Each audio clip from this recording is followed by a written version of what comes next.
এত টাকা, এতগুলা টাকা হ্যাঁ পকেটে পড়ে গেল গা, হ্যাঁ তো আলাপই পেলো না। টাকা রুড়ে বাইরে দিয়ে দি। হ্যালো ভাইয়া, আপনার টাকা পড়ে গেছে মনে হয় পকেট থেকে এই মাত্রই। টাকা পড়ছে পকেট থেকে? বাহ, খুব ভালো তো। টাকাটা তো পকেট থেকে পড়ছে আমি দেখিও নাই। তুমি তো চাইলে নিয়ে যেতে পারতা। তোমার ভিতরে তো লোভ নেই, সৎ ছেলে। নাম কি তোমার? আমার নাম ইমরান হোসেন। ইমরান? জি স্যার। বস আমার পরিচিত, গ্রাম থেকে আজকে আসছে। ও বেকার, ওর একটা চাকরি দরকার। আমাদের এখানেও তো একজন লোক দরকার, ইমার্জেন্সি। বেলাল, তুমি এক কাজ করো, ওকে রাইখা দিই নাকি? জি বস, আমি সব ধরনের কাজ করতে পারবো। এই চাকরিটা হইলো আমার অনেক ভালো হইলো বস। সমস্যা নাই, তুমি আজকে থেকেই এই দেখাশোনার দায়িত্বটা পালন করো।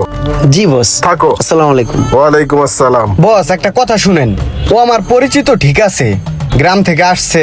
ওরে কি প্রথম অবস্থায় এরকম একটা শোরুমে চাকরি দেওয়া আমাদের ঠিক হইবে?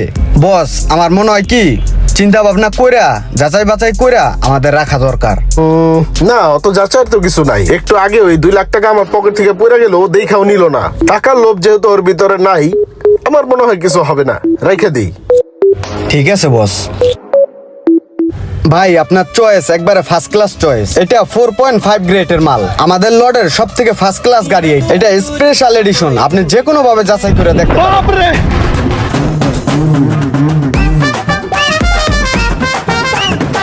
ঠিক আছে, আমি দেখলাম তো সবকিছু, পরে জানাবো না, সমস্যা নেই। থাকো, হ্যাঁ জানাবো না।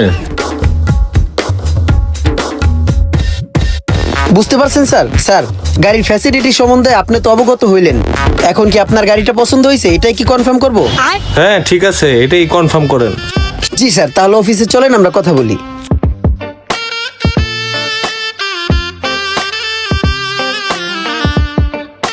স্যার, এই ভাইয়াটা আমাদের ওই সামনের একুয়া 4.5 গ্রেডের গাড়িটা পছন্দ করছে, সে এটা নিতে চাই। একটু কথা বলেন স্যার।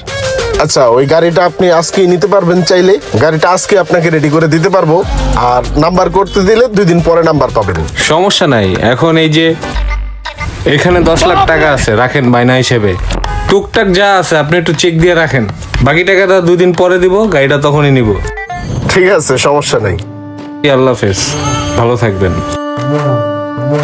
আসসালামু আলাইকুম স্যার। বেলাল, কি করো? এদিকে আসো। তুমি কাজের বেলায় তো থাকো না, কথার বেলায় তো অনেক পারো। দেখছো, তুমি তো ওই গাড়িটা বিক্রি করতে পারো নাই। ইমরান দেখছো, গাড়ির বায়না সহ নিয়ে ফেলছে। ওই চাকাটা হাওয়া দিয়ে লইস। মনোযোগী হও। বস, একুয়াটা রেডি করতে বলে দিছি। টুকটাক হালকা পাতলা যা টাচাপ আছে ওই করে লইব, ঠিক আছে? আর ওই কালো গাড়িটার পার্টিটায় ফোন দিছিল, হ্যাঁ কিন্তু আসতেছে। চা পানির ব্যবস্থা করে লাই, ঠিক আছে? আর ওই বেলাল শুনো, ওই যে ওই গাড়িটার হাওয়াটা একটু কম আছে, ওটা একটু খেয়াল রাখো। আর ময়লাও আছে, ঠিক আছে? ওগুলো পরিষ্কার করো। স্যার, আমি চা পানির ব্যবস্থা করি। ইমরান, জি বস। এই যে 1 লক্ষ টাকা ওই ব্রিজের ওইখানে একজনকে দিয়ে আসতে হবে। শিওর। আমি তোমাকে হোয়াটসঅ্যাপে নাম্বার দিয়ে রাখতেছি। আর এই টাকাটা তুমি রাখো, চা খাও। হ্যাঁ জি স্যার। আবার বিল্লাল রে বললো না।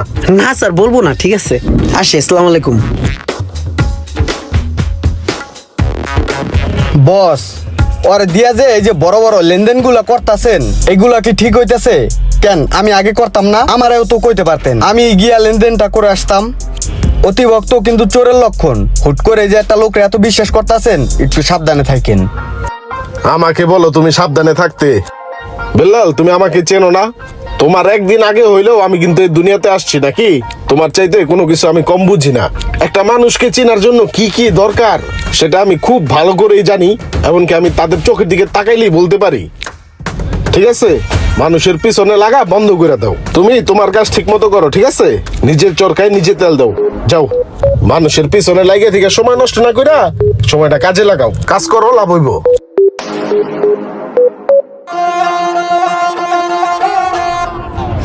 বস, পুরো 3 লাখ আছে। আমি স্পটে বই একবার গোনা দিছি, পুরো 100 3 লাখই ছিল।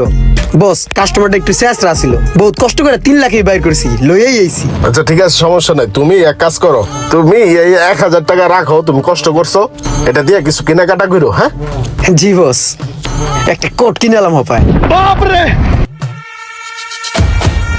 বস আমি এদিকে কত বছর যাবত চাকরি করতেছি, আজ পর্যন্ত কোনোদিন খুশি হয়ে 100 টাকা বকশিস দিলেন না। আর ওরা 1000 টাকা আপনি বকশিস দিয়ে দিলেন। বস আপনার কি মনে হইতেছেন আপনি কোন দিক থেকে উল্টাপাল্টা করতেছেন? ওই আমার পরিচিত ছিল, ঠিক আছে, আমার কাছে কিছু না জিজ্ঞেস করে ওরা চাকরিতে রাখছেন। দ্বিতীয়ত ও যেদিন থেকে চাকরিতে ঢুকছে ওই দিন থেকে আমি ওর ভিতরে গরমিল পাইতেছি। চুপ করো বিল্লাল। তোমার মধ্যে অতিরিক্ত লোভ ঢুকে গেছে, আমি দেখতে পারতাছি তো। ওই কাজ কামে তো কোনো মনোযোগ নাই, একটা গাড়িও তো সেল করতে পারলা না। ও তো ঠিকই 2-3টা গাড়ি সেল করে ফেলাইছে। তুমি কি করো? চিপা চিপা বসে থাকো। ও শোরুমের সব ধরনের সব কাজগুলো বুঝে নিচ্ছে। তুমি তো একটা কাজও নিজের আগ্রহ তো করো না।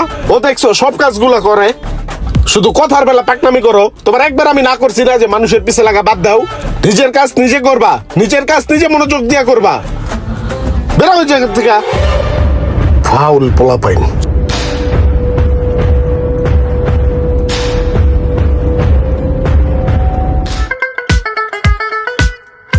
ইমরান, কাজ করতেছো?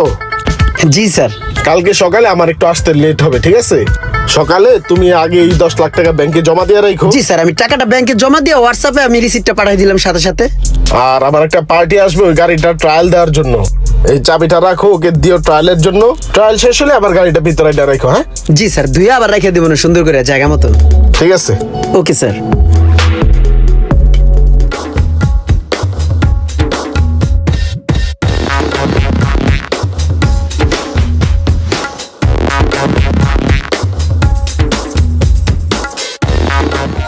মানুষের উপরে এক, ভিতরে আরেক। বেলাল, তোমার কথাই কি তাহলে সত্যি হইলো? ও কি তাহলে ব্যাংকে টাকাটা জমা দিল না? গাড়ি আর ওই টাকা নিয়ে কি ও ভাগলো? তোমার কথাই ঠিক ছিলাম, বিশ্বাস কইরা ধরা খাইছি। কাউকে যদি আপনি অল্পতেই বেশি বিশ্বাস করে থাকেন আর সে যদি সেটা বুঝতে পারে, তাহলে সময় মতো আপনার হাতে হারিকেন, জায়গা মতো বাঁশ দিয়ে চলে যাবে। ভিডিওটি ভালো লাগলে অবশ্যই শেয়ার করে দিবেন প্লিজ।